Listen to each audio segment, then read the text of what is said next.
વચનામૃત ગઢડા પ્રથમ પ્રકરણનું 68મું અષ્ટ પ્રકારની પ્રતિમા અને સંતમાં અખંડ રહ્યાનું સ્વામિનારાયણ હરે સંવંત 1876 ચૈત્ર સુધી 9મીને દિવસ સ્વામી શ્રી સહજાનંદજી મહારાજ ગઢડા મધ્યે દાદા ખાચરના દરબારમાં શ્રી વાસુદેવ નારાયણના મંદિરની આગળ લીમડાના વૃક્ષ હેઠે ઢોલિયા ઉપર વિરાજમાન હતા ને ધોળો ખેસ પહેર્યો હતો ને ધોળી ચાદર ઓઢી હતી ને માથે ધોળું હીરકોરનું ધોતિયું બાંધ્યું હતું અને પોતાના મુખારવિંદની આગળ મુનિ તથા દેશ દેશના હરિભક્તની સભા ભરાઈને બેઠી હતી.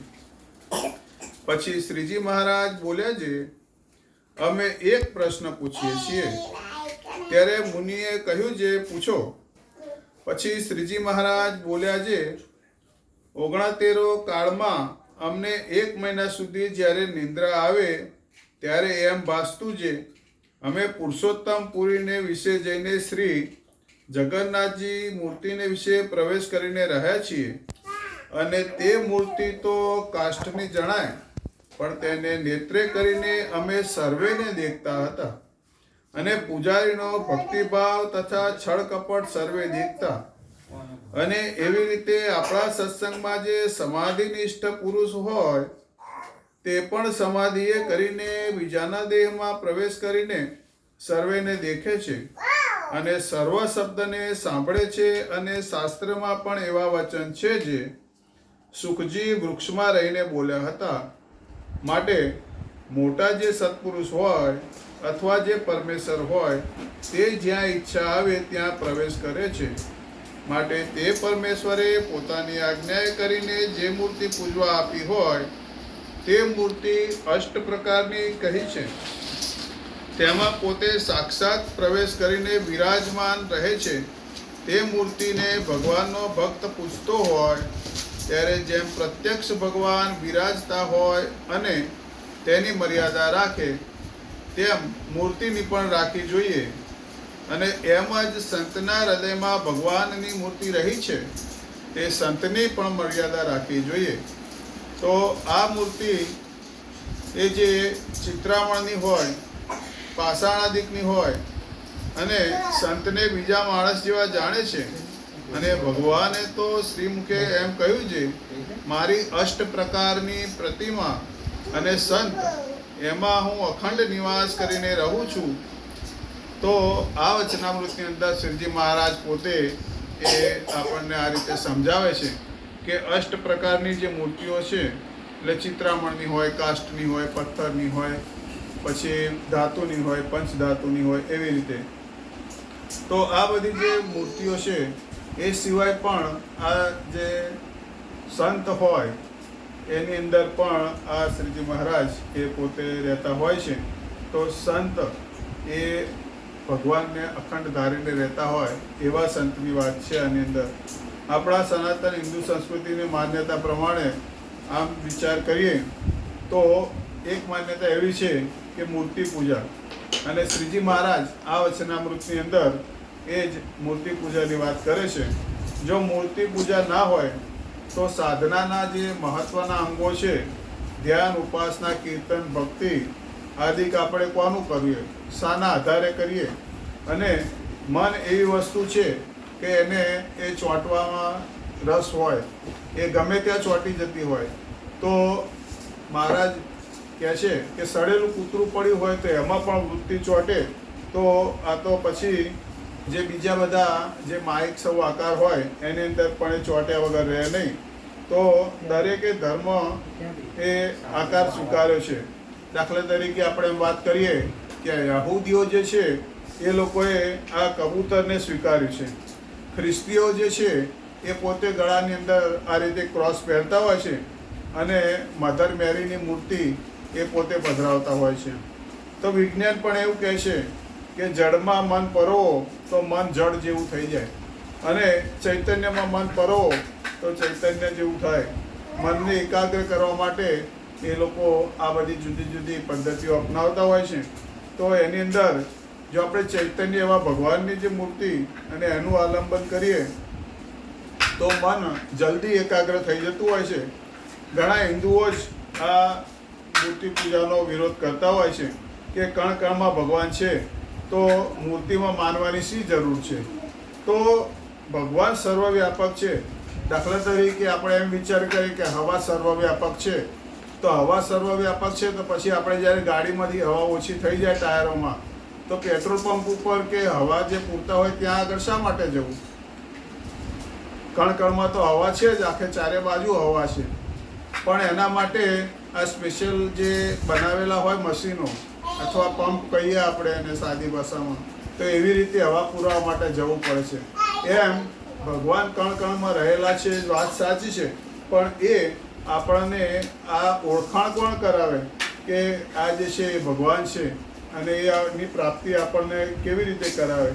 આંબાના વૃક્ષનો રસ જે છે એ ડાળી પાંદડા બધાની અંદર હોય છે અને એ રીતે બધે જાય છે, છતાં આપણે ડાળી કે પાંદડા ખાતા નથી. શું ખાઈએ છીએ? માત્ર કેરી.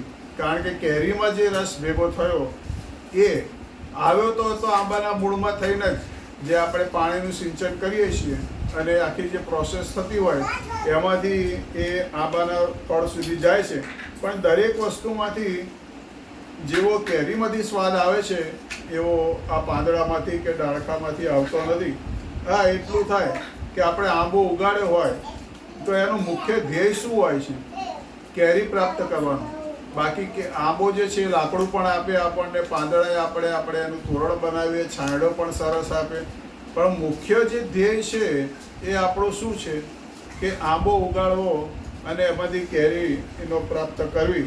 તો આવી રીતે આ જે મંદિર હોય અને એની જે મૂર્તિ એ આપણને ભક્તિ કરવા, ધ્યાન કરવા, આલંબન કરવા માટે એ સાધનાની દ્રષ્ટિએ ખૂબ જ અગત્યનું સાધન છે.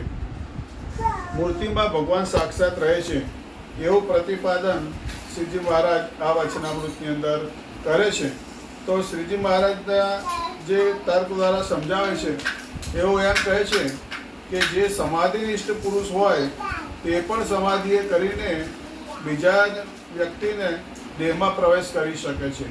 જેને આપણે બીજા શરીરની અંદર એ પોતે જે દાખલ થઈ જાય, તો ઘણા બધા એવા સાધકો હોય છે કે જે પોતાની સાધનાએ કરીને આ રીતે પરગમન એ કરી શકતા હોય છે. તો સંસારના બંધન ન થઈ જાય એવા હેતુથી સંસારનો ત્યાગ કરવા માટે જન્મતાને વેદ જે સુખદેવજી હતા એ તરત પોતે દોડે છે અને આ રીતે જંગલમાં જતા રહે છે. એમને પકડવા માટે વ્યાસજી પાછળ પાછળ જાય છે, પણ એમને પકડી શકતા નથી. ત્યારે વ્યાસજીએ વૃક્ષમાં રહીને સુખદેવજી સાથે વાતો કરી. તો વ્યાસજી છે એમણે સુખદેવજીને વાત કરવા માટે શું કર્યું કે ઝાડના અંદર પ્રવેશ કર્યો, વૃક્ષની અંદર પ્રવેશ કર્યો. સુખદેવજી પણ સિદ્ધ પુરુષ હતા, તેમણે પણ વૃક્ષની અંદર રહીને આ રીતે જવાબ આપ્યો. તો સિદ્ધ પુરુષો જે છે એ આ રીતે વૃક્ષમાં પણ પ્રવેશ કરતા હોય છે. તો કહેવાનો અર્થ છે કે જો સિદ્ધ પુરુષો એ વૃક્ષની અંદર પ્રવેશ કરી શકે તો પછી ભગવાન મૂર્તિની અંદર કેમ ના કરી શકે? કરી જ શકે. એટલે આના ઉપરથી આપણને એ પણ ખબર પડે છે કે મૂર્તિ એ અગત્યની હોય છે. શંકરાચાર્યને એક વખત મંડન મિશ્રના ઘેર જ્યારે ચર્ચા કરવા જાય છે અને શાસ્ત્રાર્થ થયો ત્યારે પછી મંડન મિશ્રની પત્નીએ એમને કહ્યું કે હું એમની અર્ધાંગીની છું અને જો તમે મને હરાવો તો પછી એ હાર્યા અને તમે જીત્યા કહેવાય.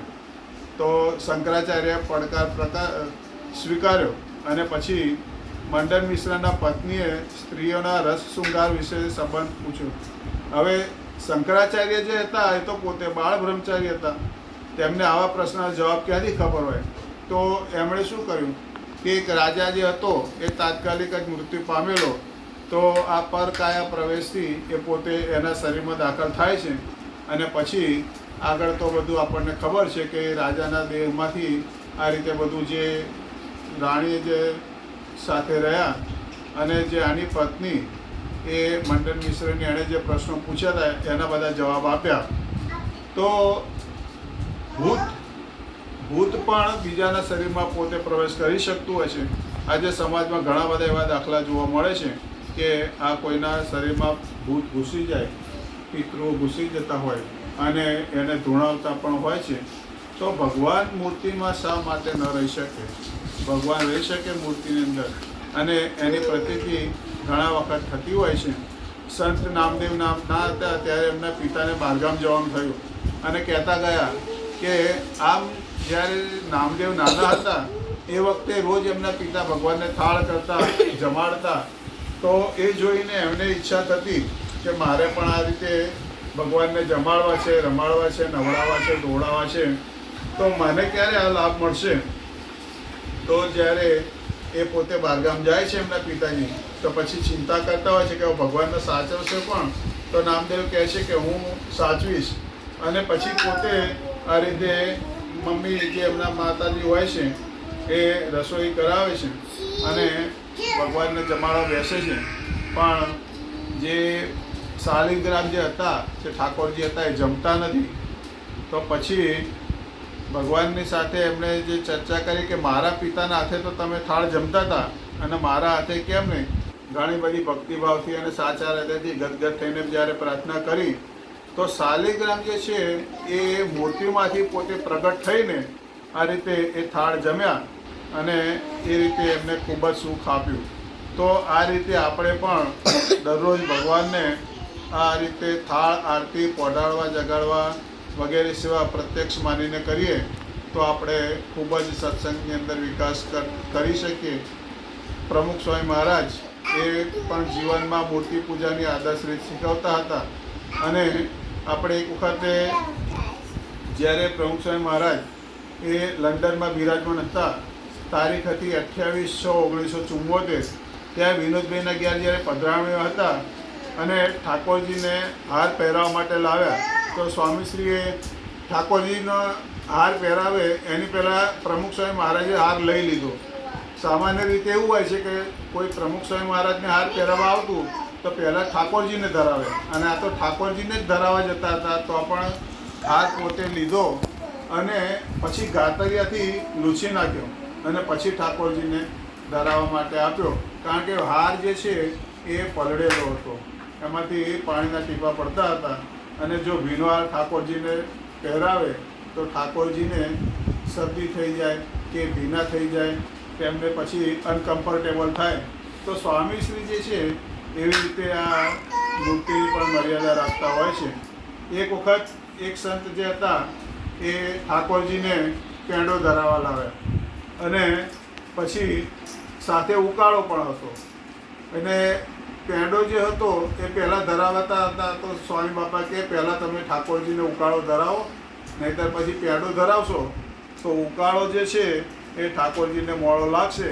તો આ રીતે આપણે વિચાર કરીએ કે મહારાજ એ કહે છે કે પછી શ્રીજી મહારાજ બોલ્યા છે એને નિશ્ચય તો નથી અને ઉપરથી પાખંડ જેવી ભક્તિ કરે છે, ત્યારે એનું કલ્યાણ થશે કે નહીં થાય? પછી સંત બોલ્યા છે એનું કલ્યાણ નહીં થાય. પછી શ્રીજી મહારાજ બોલ્યા છે જેને ભગવાનની મૂર્તિને વિશે નાસ્તિકપણું આવે અને સંતને વિશે નાસ્તિકપણું આવે તેને એટલે જ નહીં રહે. એને તો જેનું ભજન સ્મરણ કરે છે એવા પ્રત્યક્ષ ભગવાન તેને વિશે નાસ્તિકપણું આવી જશે. અને ભગવાનના જે ગોલોક, બ્રહ્મપુર આદિક ધામ છે તેને વિશે પણ નાસ્તિકપણું આવશે. અને જગતની જે ઉત્પત્તિ, સ્થિતિ અને પ્રલય તેને કાળે કરીને પણ માયાએ કરીને અને કર્મે કરીને માનશે, પણ પરમેશ્વર વતે કરીને નહીં માને, એવો પાકો નાસ્તિક થશે. ઇતિ વચનામૃતમ. એવી રીતે ગઢડા પ્રથમ પ્રકરણનું 68મું થયું. સ્વામિનારાયણ ભગવાનની જય.